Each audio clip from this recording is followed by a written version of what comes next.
नमस्कार दोस्तों, live city news update में आपका स्वागत है। आज 15 अप्रैल 2026 दिन बुधवार। आइए आज बात करते हैं आज के मुख्य समाचार की। आज देश भर की तमाम बड़ी खबरों पर नजर डालते हैं।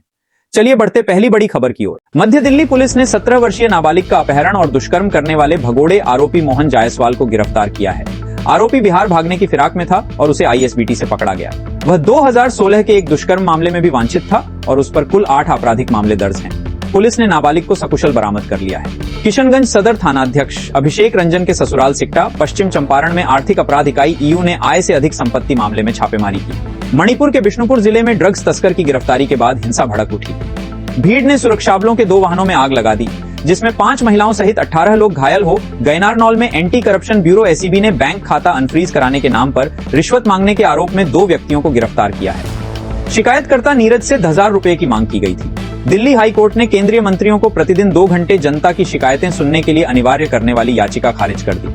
कोर्ट ने कहा कि ऐसे नीतिगत मामले कार्यपालिका के अधिकार क्षेत्र में आते हैं और अदालतें इसमें हस्तक्षेप नहीं कर सकती जब तक कि कोई संवैधानिक उल्लंघन न हो। गुरुग्राम में पिछले 3 वर्षों में 8,000 से अधिक बच्चों ने स्कूल छोड़ दिया। सत्र 2024-25 और 2025-26 में ड्राई आउट क्रमशः 3,820 और 3,914 तक पहुंचा। हालांकि 2026-27 में यह घटकर 2,381 होने का दावा है।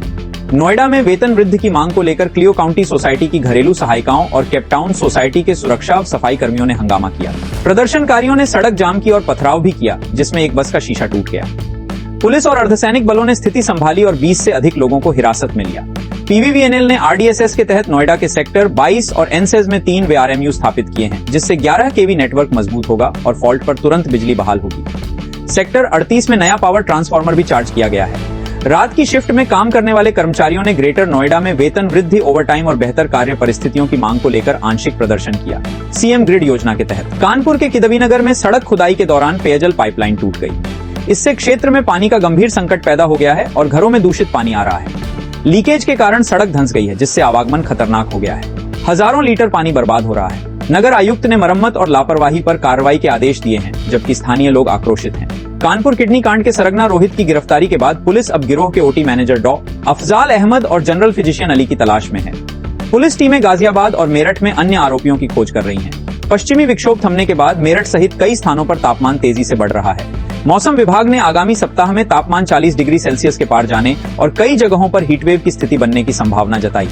अमरनाथ श्राइन बोर्ड ने 3 जुलाई से 28 अगस्त तक चलने वाली अमरनाथ यात्रा 2026 की घोषणा की है। मेरठ की अमरनाथ यात्री सेवा समिति शेषनाग में 57 दिनों तक 30वां विशाल भंडारा आयोजित करेगी।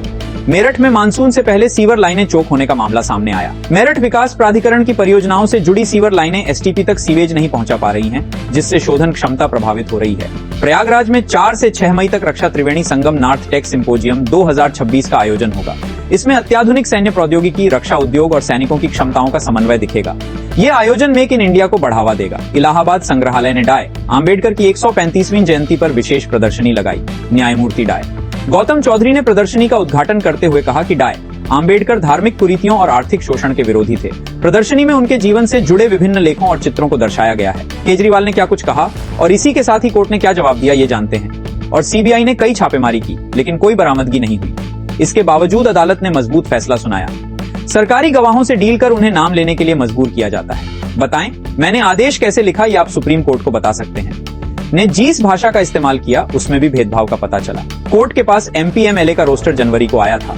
उसके बाद हमने रिवीजन पिटीशन एनालाइज की है। कोई और केस इस तेजी से नहीं चल रहा है। ये दोनों मामले सबसे बड़े राजनीतिक विरोधियों के हैं। तो आप राजनीतिक भेदभाव का इशारा कर रहे हैं। एक मामले की सुनवाई में अदालत ने 3 महीने का समय दिया और दूसरे केस में 6 महीने का समय, जबकि हमारे मामले में जवाब दाखिल करने का अधिकार बंद कर दिया गया।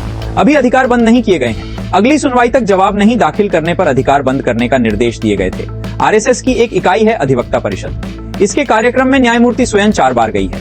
ये भी कहा है कि आरएसएस की विचारधारा के हम सख्त खिलाफ है और ये केस राजनीतिक केस है। यदि आप किसी विशेष विचारधारा के कार्यक्रम में भाग ले रही है तो उचित पूर्वाग्रह पैदा होता है। धारणा है क्योंकि मैं विपरीत विचारधारा का हूं तो मुझे न्याय मिलेगा या नहीं, या आप जो कहते हैं उस पर मेरा क्या नियंत्रण है, आपको बता देगी। अरविंद केजरीवाल ने आबकारी घोटाले के मामले में न्यायमूर्ति सोहन कांता शर्मा को सुनवाई से हटाने की अर्जी पर अपनी दलील दी। उन्होंने कहा कि न्यायमूर्ति स्वर्णकांतक शर्मा और संपूर्ण न्यायपालिका का बहुत सम्मान करते हैं। उन्होंने सॉलिसिटर जनरल तुषार मेहता से सहयोग की अपेक्षा बताते हुए कहा कि दोनों पक्ष केवल रक्षक कि वो आरोपित की हैसियत से नहीं बल्कि दोष मुक्त व्यक्ति की हैसियत से कोर्ट में करें। पाकिस्तान की स्थिति दोहरी हो गई है, कैसे वो भी आपको आगे समझाते हैं। एक और वो दोनों देशों के बीच युद्ध विराम की बातचीत की मेजबानी कर रहा है, तो वही दूसरी तरफ अगर हम देखें तो उसने सऊदी अरब के साथ गुप्त सामरिक पारस्परिक रक्षा समझौते के तहत अपने फाइटर जेट्स सऊदी अरब भेज दिए हैं। जी हाँ, बिल्कुल सही सुन रहे हैं आप। पाकिस्तान ने सऊदी अरब के ईस्टर्न प्रोविंस में स्थित किंग अब्दुल अजीज एयरबेस पर फाइटर जेट्स और सपोर्ट एयरक्राफ्ट की टुकड़ी तैनात की है और ये बीते शनिवार को ही हुआ है। ये तैनाती 2025 में साइन किए गए एक समझौते के तहत की गई थी। वहीं उसी रिपोर्ट यानी कि एनडीटीवी के एक रिपोर्ट सामने आई है, उसके अनुसार अब्दुल अजीज एयरबेस पर फाइटर जेट्स और सपोर्ट एयरक्राफ्ट की टुकड़ी तैनात की। आपको जैसा हमने बताया, ये तैनाती 2025 में साइन किए गए एक समझौते के तहत सामने आई है। वहीं पाकिस्तान ने सऊदी अरब के स्टोन प्रोविंस में स्थित इस एयरबेस पर फाइटर जेट्स के लिए सपोर्ट किया है। बात जो सामने आ रही है वो ये है कि सऊदी अरब के साथ वो फिर से एक बार जो है वार्ता करने की कोशिश कर रहा है, डील करने की कोशिश कर रहा है, जबकि वही शांति का दूत बनने की कोशिश कर रहा पाकिस्तान झटके पे झटका खा रहा है। सऊदी अरब पाकिस्तान के स्टेट बैंक में $500 से अधिक जमा रखता है, जो समय समय पर रोल ओवर होता रहता है या आर्थिक संबंध भी दोनों देशों को करीब कहीं ना कहीं रखता है। लेकिन का जिस तरीके की कोशिश पाकिस्तान की तरफ से की जा रही है, कहीं ना कहीं वो दोहरापन पाकिस्तान का दिखा रहा है। किस तरीके से पाकिस्तान जो है इस युद्ध के बीच मात खा रहा है। आज शेयर बाजार में तेज शुरुआत की उम्मीद है, गिफ्ट निफ्टी में शानदार बढ़त दिख रही है। अमेरिका ईरान शांति वार्ता फिर से शुरू होने की संभावना से तेल की कीमतों पर दबाव बना है, जो बाजार के लिए सकारात्मक संकेत है। पूर्वोत्तर रेलवे ने गोरखपुर से अलीपुरद्वार के बीच ग्रीष्मकालीन विशेष ट्रेन 5056/5055 चलाने की घोषणा की है। ये ट्रेन 3 फेरों में चलेगी, जिससे न्यू जलपाईगुड़ी और सिलीगुड़ी जाने वाले यात्रियों को सुविधा होगी। राज्य सरकार ने उत्तर प्रदेश में श्रमिकों की मजदूरी बढ़ाई है। गाजियाबाद और गौतम बुद्ध नगर के कुशल श्रमिकों को अब मार्च की तुलना में 3288 रुपए अधिक मिलेंगे। कैला देवी थाना क्षेत्र में एक युवक ने तय शादी से इनकार कर दिया, जबकि पीली चिट्ठी भी भेजी जा चुकी थी। युवक अब दूसरी जगह शादी करने की तैयारी में है। पीड़ित युवती के परिवार ने पुलिस में शिकायत दर्ज कराई है, जिससे युवती मानसिक तनाव में है। विद्युत उपभोक्ताओं की सहमति के बगैर कनेक्शन पर स्मार्ट प्रीपेड मीटर लगाए जाने के खिलाफ लोकसभा की याचिका समिति में याचिका दायर की गई। समिति से अनुरोध किया गया है कि इस मामले में हस्तक्षेप करते हुए बिजली प्रबंधन की मनमानी पर रोक लगाई जाए। पूरे मामले की उच्च स्तरीय जांच कराने की मांग के साथ ही विद्युत अधिनियम 2003 के प्रवी राज्य विद्युत उपभोक्ता परिषद के अध्यक्ष अवधेश कुमार वर्मा ने लोकसभा याचिका समिति के अध्यक्ष चंद्र प्रकाश जोशी से संपर्क किया। साथ ही उनके कार्यालय को पूरे विवरण से अवगत भी कराया और याचिका दायर की। याचिका के माध्यम से मांग की गई है कि उपभोक्ताओं की सहमति के बगैर लगाए गए स्मार्ट रिपीट मीटर के मामले में पूर्व की व्यवस्था बहाल की जाए। बिजली के नए कनेक्शन में प्रीपेड व्यवस्था की अनिवार्यता समाप्त की जाए और कार्रवाई की जाए। परिषद ने कहा कि ये मामला सिर्फ तकनीकी बदलाव का नहीं बल्कि उपभोक्ता अधिकारों और कानून के सम्मान का है। इस मामले में समय रहते हस्तक्षेप नहीं किया गया तो ये जन आंदोलन बन सकता है। आरोप लगाया गया है कि पावर कॉर्पोरेशन प्रबंधन और विद्युत वितरण कंपनियां संसद द्वारा पारित विद्युत अधिनियम 2003 के प्राविधानों का उल्लंघन कर रही है।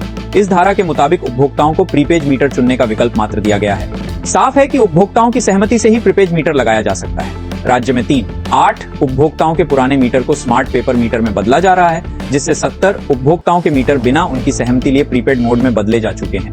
नए बिजली कनेक्शन अनिवार्य रूप से प्रीपेड मोड में दिए जा रहे हैं, जो अधिनियम के खिलाफ है और अवगत कराया गया है कि 1 अप्रैल 2026 को केंद्रीय विद्युत प्राधिकरण ने भी अधिसूचना जारी कर यह साफ किया था कि प्रीपेड 5 मीटर अनिवार्य नहीं है, जबकि कई लोगों के जबरन मीटर बदले जा रहे हैं और उन्हें प्रीपेड किया जा रहा है और अगर उनका बैलेंस नेगेटिव में जाता है तो उनकी बिजली तुरंत काट दी जाती है और रिचार्ज कराने के भी कई घंटों बाद वो बिजली फिर से शुरू नहीं की जाती, जिससे लोगों को काफी दिक्कतों का सामना करना पड़ रहा है।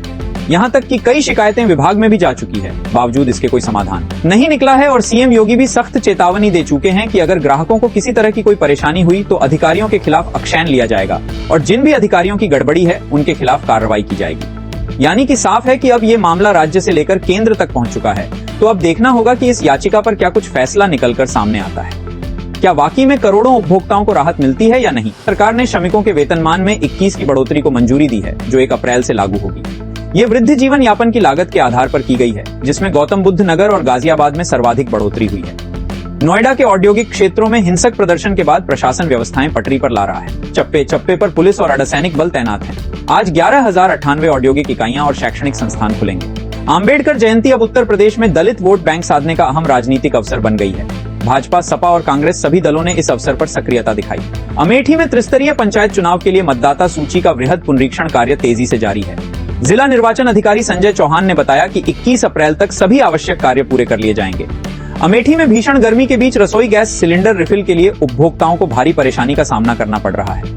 40 डिग्री तापमान में लोग सुबह से ही गैस एजेंसी के बाहर लंबी कतारों में खड़े रहे। पुलिस ने अज्ञात के खिलाफ मुकदमा दर्ज किया। ब्राह्मण समाज ने 24 घंटे में आरोपियों की गिरफ्तारी का अल्टीमेटम दिया है, जिसके बाद देर रात तक प्रदर्शन जारी रहा। पुलिस ने कार्रवाई का आश्वासन दिया है।